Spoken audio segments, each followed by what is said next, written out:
So, Sharon Brown from the AFL, you are the treasurer, or some people might say the enforcer, or you hold the purse strings in the league. Welcome to Striker Online. Hi, Alex. Nice to be here. My role in the Amateur Football League, as you say, is I do hold the purse strings. And the lads do take the piss out of me when they're calling me the enforcer, but I do just laugh at them because I literally don't let the clubs away with anything, especially to do with their fees or their fines. How I ended up in the Amateur Football League is, I think about 18 years ago, I was stepping back from secretary of a club that I was the secretary of at the time. And I actually rang Noel Kennelly and said, Noel, I'm just letting you know I'm no longer secretary. And he said, ask me would I come in as the minute secretary and give it a try. And I went, all right, okay, I'll give it a hand. I'll give you a hand and see what happens. And so I went in, and then I ended up as the registrar.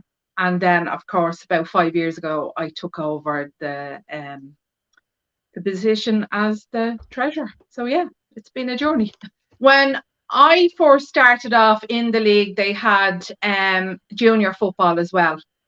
So the over 35s was really starting to grow. So over the years, the junior football obviously has gone, and we've concentrated really on the over 35s. So it has grown and grown and grown, and it is a very, very competitive league. Like the Premier League is like, they are so competitive. Down to Division 3, it's really, really competitive football. So I've seen it grown and grown and grown over the years, and it is down to the volunteers that are there and the hard work. And it really isn't easy when you have clubs bombarding you with questions constantly all the time. And so, like, at the end of the day, we are all only volunteers, and we do it for the love of football. But it is changing, and there's so much expansion for the over 35s there, because I know over the years we are grown and grown and grown, and I feel we will have up to probably 90 clubs maybe next year. I know Peter's had a couple of inquiries for new clubs, so it is hard on a day-to-day basis, and especially at the start of the season. I work very closely with Gary, and at the start of the season we are really, really busy making sure clubs have the, because what we do is at the start of the season we only take half the fees, and then it gives the clubs a chance to get the rest of the half of their fees, because at the end of the day they have their pitch to play for, they their insurance to pay for, then they have to pay their to register their players with us, and then they have, of course, they have the FAI net now as well. So it is a lot of cost on the clubs, and I totally understand where they come from when they're trying to get the money together. And then a lot of the clubs are taking out the personal insurance for the players when if they get injured and they get sick, to cover their wages and stuff like that. So it is a huge cost to the clubs, and I totally understand it. But at the end of the day, for me to run the league, I need all the clubs to pay their fees, to pay their fines. If the clubs don't want to be paying fines, well, tell their players to, basically 90% of our fines are abuse to referees. So tell your players, don't be 90%, abusing the okay. referees, and you won't get your fine. So it's as simple as that. And if you get your fine, you need to pay your fine, and that's just the way I look at it. You're bowled by, Yeah. that's it, end of story. Well, I hope you don't have the referees on any kind of incentive bonus scheme. No, no, definitely no, no, God, no, no, no. They don't even know what we even fine, or what the players get. Yeah. To be honest with you, we But don't I think interact.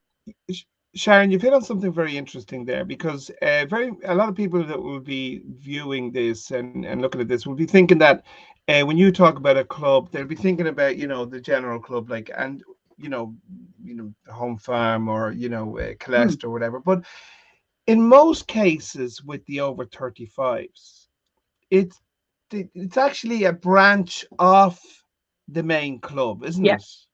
Yeah, see, a And lot of over 35 clubs don't have junior football, and they don't have um kids football either. But then what happens is, so there could be just one club or one team per club. And that's Yeah. actually financially wise, that is quite hard for a club.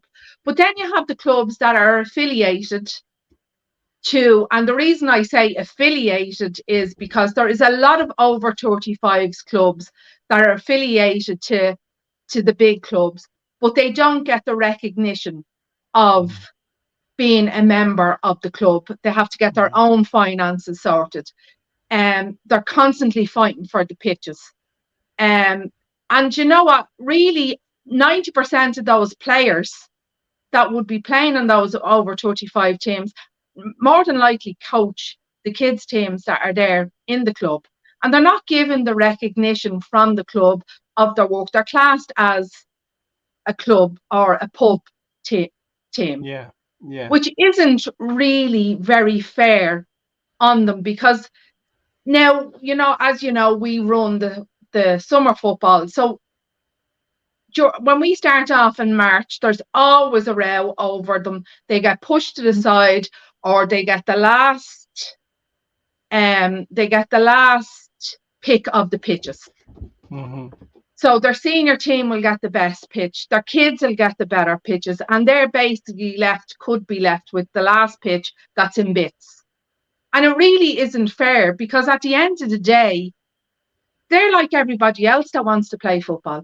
Well, just because they're over 35 doesn't mean that you have to hang up your boots at this stage. Like a lot of them would have been playing from underage football anyway, and they're coming up and they're more than likely that a lot of them are coming through the same clubs. And Yeah. I feel it's very unfair on them. It's very interesting because each of these little clubs, let's say, with one or Yeah, two teams maximum, they have to have their own little committee, don't they? They have to have yeah, their own treasurer, their own yeah, chairman, their own kind of, the whole structure, in order to go out and fund themselves to be able to play. Yeah. So even if, taking all this into consideration, one of the things that I have really noticed, like the standard of refereeing, the standard of pitches out there that the over 35s are playing on, yeah, and generally the whole atmosphere around the games and the infrastructure is second to none. It's absolutely yeah, excellent. And so these men at the moment, it's a men's league, it's over the 35s, they're able to work with you guys. So it's a very, yeah, very good example of an affiliate and the 2000 players working together to provide football for them in their twilight of their careers. And you're absolutely right. It's incredible that the level and the increasing quality of them, because yeah, obviously these days over 35s, over 40s are way fitter than they were 15 years ago. But one of the interesting things that I want to talk to you about is this need for them to raise funds. They don't have the same collection of, let's say, in a club where they can go out fundraising and things like that. They've a much they don't have the same kind of following, let's say. yeah, But if we can work together to harness the community that is over 35s football, do you know what I mean?